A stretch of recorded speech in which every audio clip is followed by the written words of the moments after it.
Bonjour tout le monde et bienvenue dans cette nouvelle vidéo avec les mangas de Jen. On s'est donné chacun un manga à découvrir. Pour l'instant je sais toujours pas quel manga il m'a proposé, je vais voir ça tout de suite, mais si tu veux savoir quel manga je lui ai proposé, je t'invite à aller voir la vidéo sur sa chaîne. Allez, c'est parti. Salut à toi, je te remercie de me laisser participer à cette deuxième vidéo et du coup le manga que je vais te conseiller c'est un manga en 3 tomes, donc c'est une petite série courte. Il s'agit de 17 ans, une chronique du mal. C'est une histoire vraie et touchante qui s'est déroulée au Japon et qui nous retire un peu cette image idyllique qu'on a de ce pays en fait et qui nous rappelle un peu alors sur le fait que finalement c'est un pays comme un autre, qui nous rappelle qu'il y a des gentils et des méchants partout et que ce pays ne fait malheureusement pas un pas à la réalité. Voilà, je te laisse découvrir tout ça et je te souhaite du coup bonne lecture à toi. Ok. Bah, c'est un manga que je connaissais, que j'ai pas lu. Alors ce qui est génial c'est qu'il est disponible sur Manga.io, donc j'aurais même pas acheté les tomes, ça c'est cool. Mais je pensais pas que c'était une série en 3 tomes, je pense que c'est beaucoup plus que ça. Ouais c'est ça, c'est en 4 tomes. Ok, ben je connaissais déjà à peu près le manga, je l'ai jamais lu. Je vais pas vraiment lire les mangas en direct, donc retrouvez-moi tout le long de cette semaine pour que je vous dévoile mon avis sur le manga. 1 week later. Ça va les refs?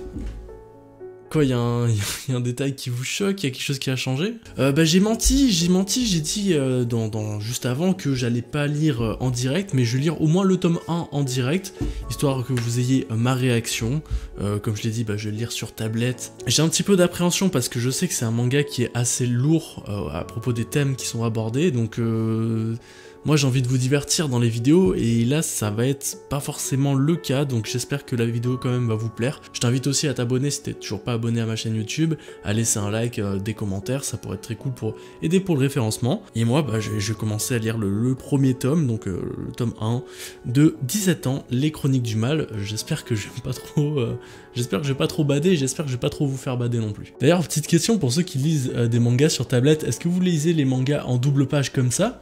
Ou est-ce que vous lisez en monopage, on va dire, comme ça? Voilà, je suis curieux. Moi, je suis plus team double page. Je trouve que c'est plus facile.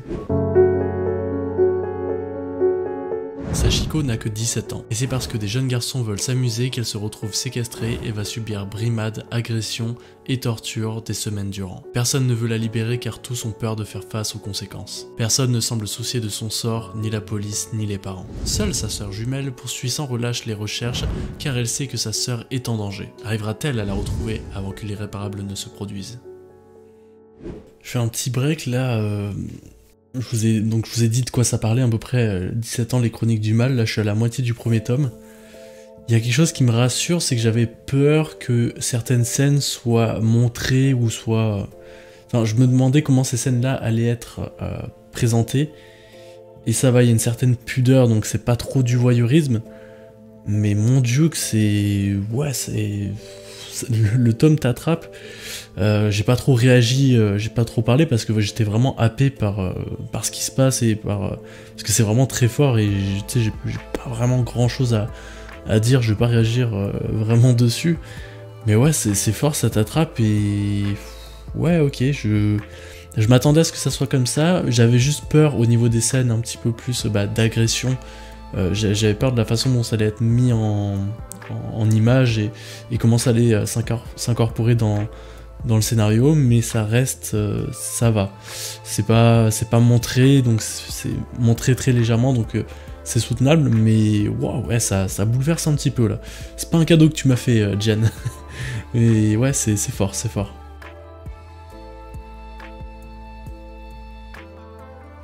Et ben c'est terminé, premier tome terminé.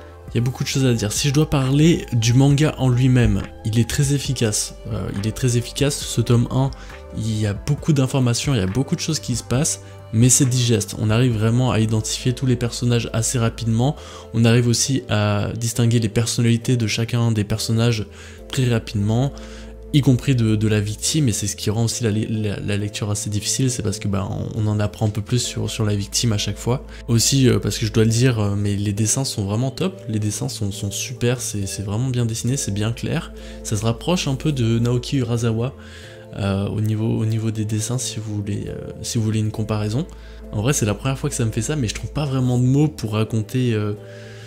Enfin, je sais pas trop quoi vous parler au niveau de ce manga. Je pense que la vidéo va prendre une tournure assez différente et j'aimerais bien parler d'un truc qui pourrait être assez cool, c'est est-ce qu'on peut traiter de sujets sérieux avec les mangas? Parce que là c'est un sujet qui est assez sérieux, qui est assez grave, qui est mis en image, qui est raconté, et nous on est vraiment là en tant que spectateur. Voilà, il y a cette histoire qui nous est racontée, nous on peut rien y faire, on peut pas agir, c'est vraiment très frustrant, il y a un sentiment de frustration qui est assez grand lors de ce premier tome.